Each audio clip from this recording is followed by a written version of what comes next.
So ayan, welcome sa ating bagong video. So itong video na to, ako nga pala si Chick Marco bago ako sabihin kung para saan itong video na to. Isa po akong barista dito sa United Arab Emirates. Gumagawa rin tayo ng content. Mahilig din tayo sa video games, mobile games, okay? At mahilig din tayo mag-travel, kumain sa labas. So may mga podcast din tayo na plano natin gawin sa future. So, itong video na to, ito yung i-share ko sa inyo na patapos na yung contract ko sa company ko.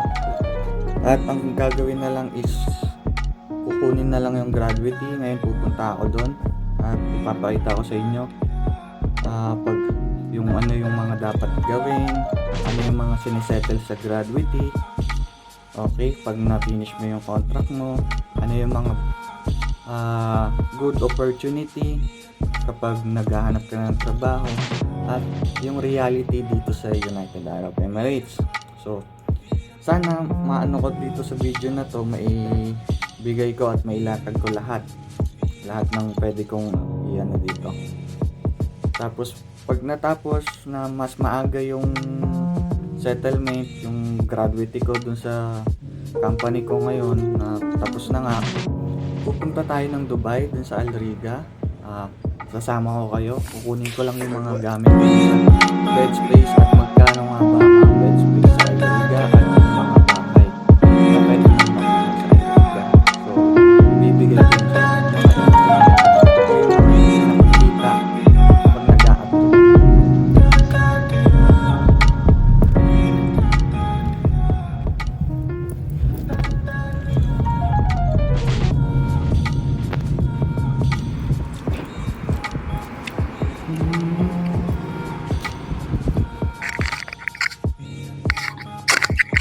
So, ayun, lumabas tayo kaganina.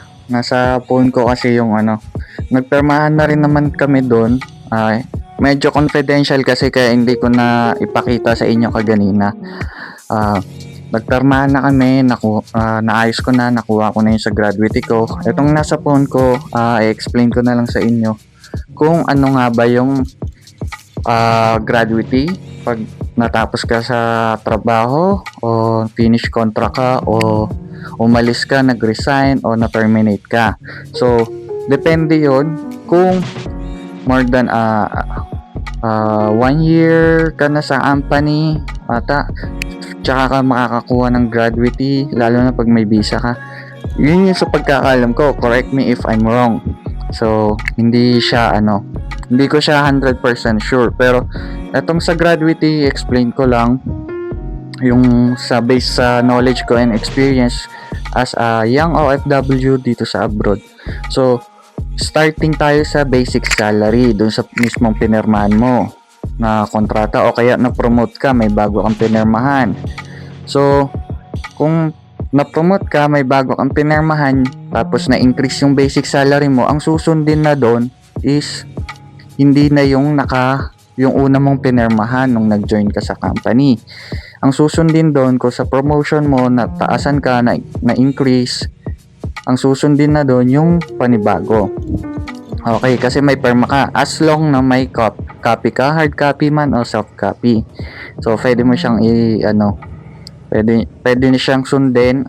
Pwede mo din siyang ipakita kung may conflict kayo o may dispute kayo ng company mo patungkol sa more. Dun sa labor yon, pwede mo rin siyang pero let's say basic salary, so ang computation niyan is i-divide mo yan sa 30 days. Okay, so kung magkano yung makukuha mong sa 30 days, times mo yan ng 21 days kung hindi ka more than 5 years na nagtrabaho sa isang company, dyan sa company mo. 21 days lang siya, pero pag more than 5 years ka na, is equivalent na siya ng 30 days.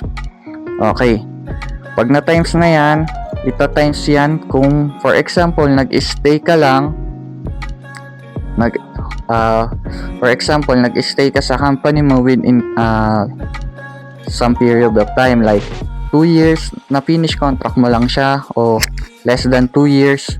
So ang computation diyan, basic salary times 21 days times kung ilang months ka nag-stay sa company, kung 2 years man yan o less than, tapos yun yung makukuha mong gratuity pay. And sa pagdating doon sa settlement na tinatawag, hindi lang gratuity ang makukuha mo sa company. Meron din dyan yung mga public holidays mo, yung mga off mo, okay? Kung yung mga overtime, yan. Depende yan sa company. Pero rights mong malaman kung ano yung mga dapat mong makuha. So, pinapayo ko sa inyo na pumunta kayo sa More, i-ask nyo, may mga pwede naman silang tawagan, may landline sila, i-assist naman kayo o i-download nyo yung application at nandun lahat ng info.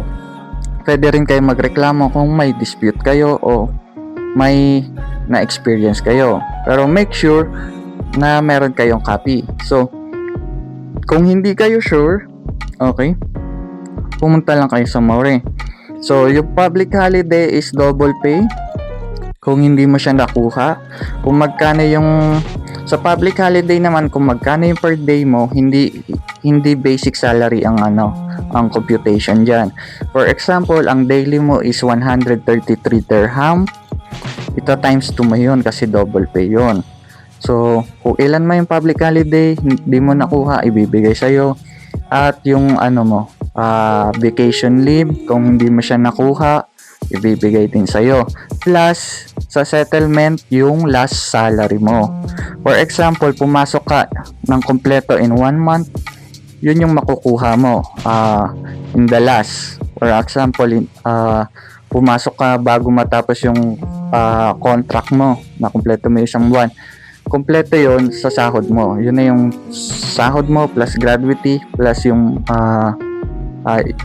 sa gratuity yung basic salary yun plus yung plane ticket kung meron kayong provided kayo ng plane ticket, depende yun sa kontrata, at yung vacation mo kung hindi mo nakuha, yun ang magiging settlement. So inuulit ko lang sa hindi naka-follow, yung basic salary i-divide yan sa 30 days.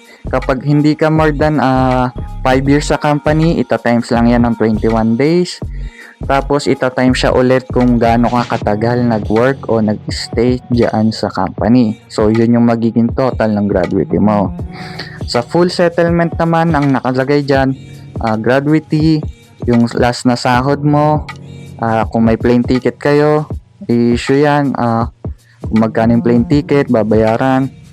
At kung may mga bakasyon kayong hindi nakuha, ibibigay yan.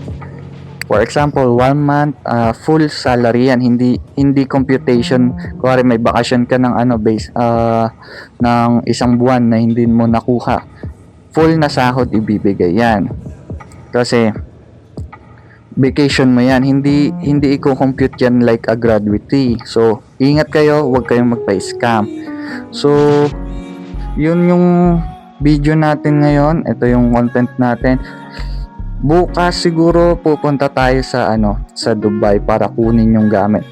At tingin ko gagawin na lang nating panibagong content pagpunta natin sa Dubai.